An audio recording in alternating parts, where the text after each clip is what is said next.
then the last thing I've got for you is we said we'd come back to wildlife center levels.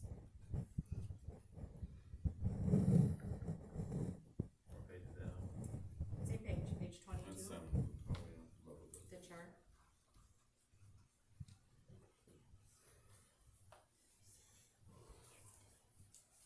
Doesn't the Fish and Wildlife do an impact study and kind of dictate what them variables need to be? Can we ask it to include sound? Yeah. That would be a way to do it. In the Fish and Wildlife study. Yeah, that's certainly something you could ask them to address in that study. Yeah. I was just trying to turn to it here myself to see how it was described. That's a good I mean, idea. they're more sensitive than what we are, so. Yeah, and it would be at that would be the best place to address it.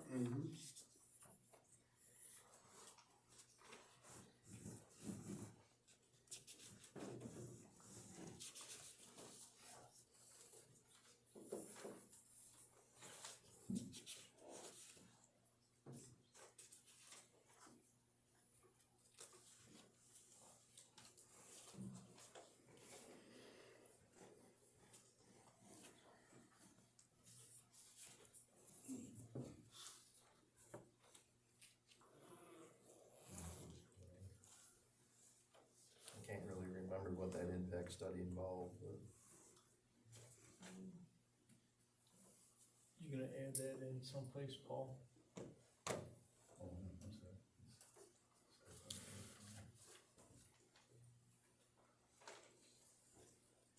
So we're adding something regarding noise impact on wildlife habitat? Yeah.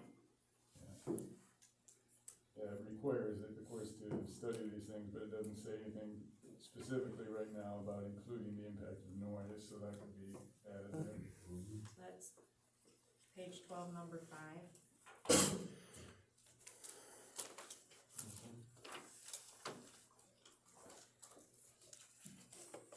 Address everything.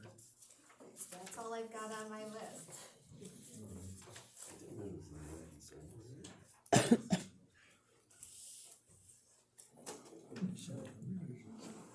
Why isn't that now there in your file? I didn't bring my whole pile this time.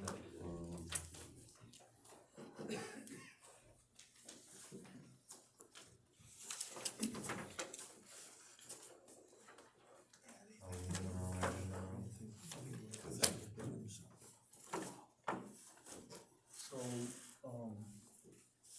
Paul, you got a whole lot of homework to do.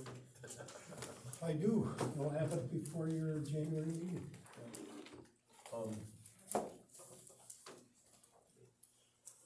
We'll go to, going into public comment, let's open up to the floor, 3 minutes. Public comment, anyone? Yeah. Smell. All right, go ahead. Linda Reynolds. I want to thank every one of you guys. I've been here for many meetings. Very respectful. Great dialogue that you're having between you. There's no tension. The board might be able to take a little lesson from you. You did a good job. Thank you. Something else I want to address. There's rumors going around, and I'm going to put it right out there because I'm assuming it's a rumor about Terry. He said there's been rumors about him before, so let's hope this is what it is too, that he's actually out there looking for 2 replacements of the PC board. This is troubling because this meeting, even though it was a long one, I know you're all tired, it was good. You guys communicated. There's no issue. To replace anybody without resignation in our county, it's never happened. I don't think that was the intent. This is public comment. I would love to have dialogue. Answered. Tim, it's public comment. I'll talk with you later. Okay. Sweet, okay, but I don't believe he would do that. I think it has gotta be a rumor, because why would you do that and have to bring in 2 more people and start all over where you're at? This is about done. I can't believe you do it. It's gotta be a rumor. That's it.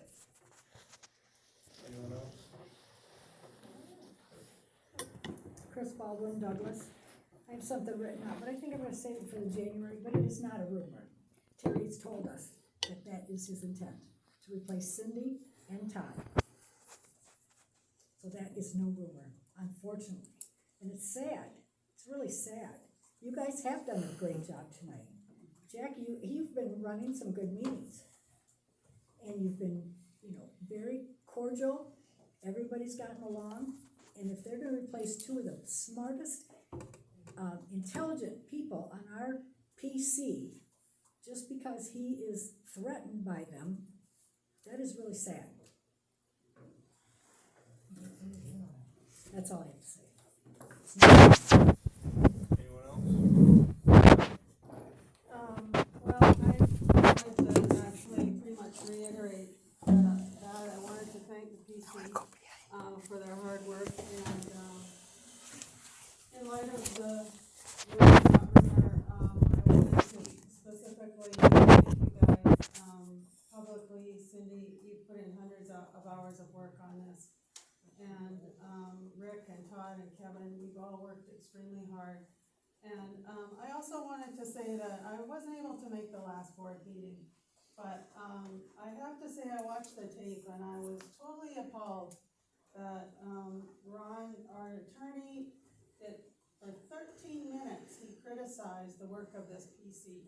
He picked apart the citizens ordinance paragraph by paragraph, and I find it hilarious because he said that we had to have the Spicer group because that ordinance was crap, and yet I sat here tonight and I listened to all the same issues that he talked about. The missing definitions, the wrong sections quoted, I mean, all the same stuff. They could have just cleaned up the citizens ordinance, and instead the supervisor went behind everybody's back and hired Spicer and paid them almost $9,000 to bring another ordinance that is still, nothing, was touted to be some expert ordinance, and it clearly is not. So anyway, I really hope that Mr. Anderson reconsiders, because that is just gonna, I know he says he's got unlimited funds. I don't know where the money is growing on what trees here, but that's just gonna cause another huge expense for this township and another huge delay. So, I'm just really thankful for all you guys, and you didn't deserve that, and I appreciate your work here. Thank you. Anyone else? Yeah, Was it Kevin that had? name please. Oh, I'm sorry, Wendy Spatala, Douglas. Kevin, I believe you had the question as to how much has been spent so far. $41,000, guys. Does this township really have that amount of money to spend on attorneys and planners? And you guys did a fabulous job here tonight. I applaud you. Making progress. The next step is the next step. Thank you, Paul, for all your input. You had a lot of nice input. But I just don't understand how much longer this can go on. It can't. We don't have the money. I don't know where Terry plans on pulling it out from, like Sheila referenced. We don't have a money tree. So I don't know. I don't know what to say. Thank you, though, for listening.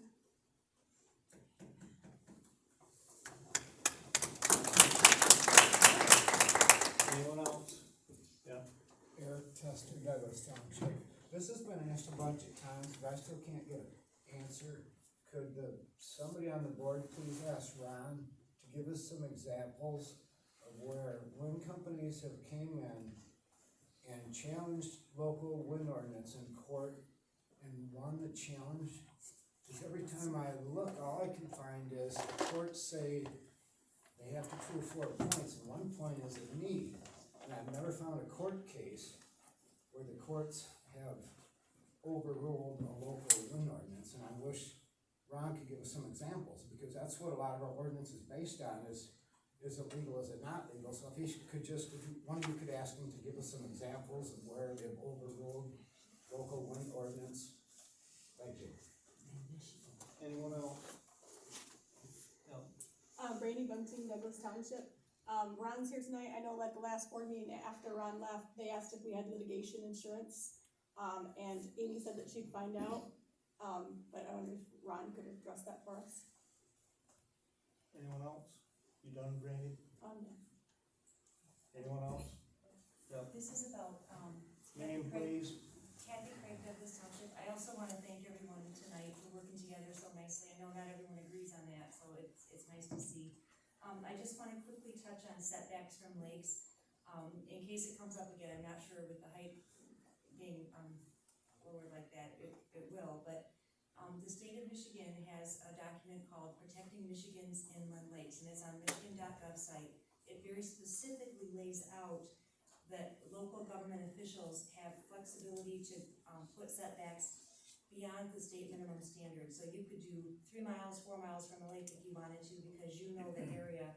There's 3 different pages specifically that talk about prohibiting structures. You can set your own setbacks. So I just wanted to point that out, and it's on michigan.gov, Protecting Michigan's Inland Lakes. So I think with our flat river zoning area here that we have, that falls into that category. So the setbacks from the lakes and rivers can be whatever you guys want it to be. It doesn't have to be 500 feet, 1,000 feet, it can be miles. Come on. Thank you.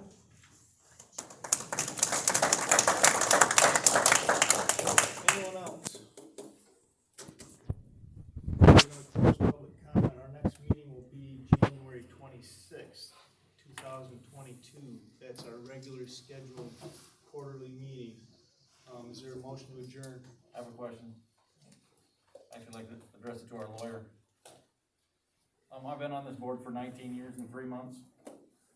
My question is, where is it in our bylaws that say that, our board can actually just take people off the board? Where does it say that? It's a subject matter that's not covered by bylaws. It's addressed by the Michigan Planning Enabling Act. There's 2 circumstances in which that could occur.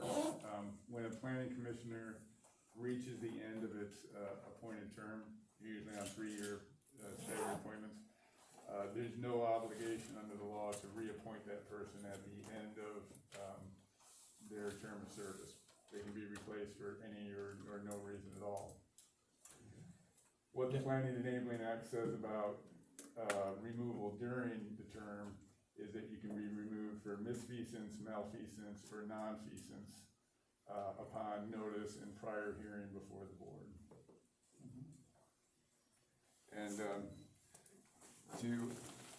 the only way you ever got off this board prior to this rumor, whatever, was you either resigned or you died. Yeah. I don't know. I'm not looking forward to dying here. Almost did, but I did.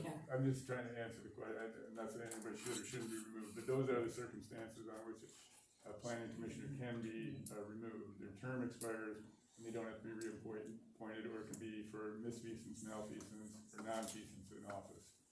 And what those terms mean, I haven't had the statute with me. Misfeasance is the improper performance of an act you may do. Nonfeasance is failure to do an act that's required, or malfeasance is doing an act that can't be done at all in a lawful manner. So it's pretty limited the grounds on which you can be removed during your term of office, but state law dictates that issue, not the planning commission bylaw. Anything else? Is there a motion to adjourn? The motion to adjourn. I'll second. Motion second, all in favor, say aye. Aye. Opposed, motion carries. Wish everyone a Merry Christmas and have a Happy New Year. We'll see you in January. Doors are closed by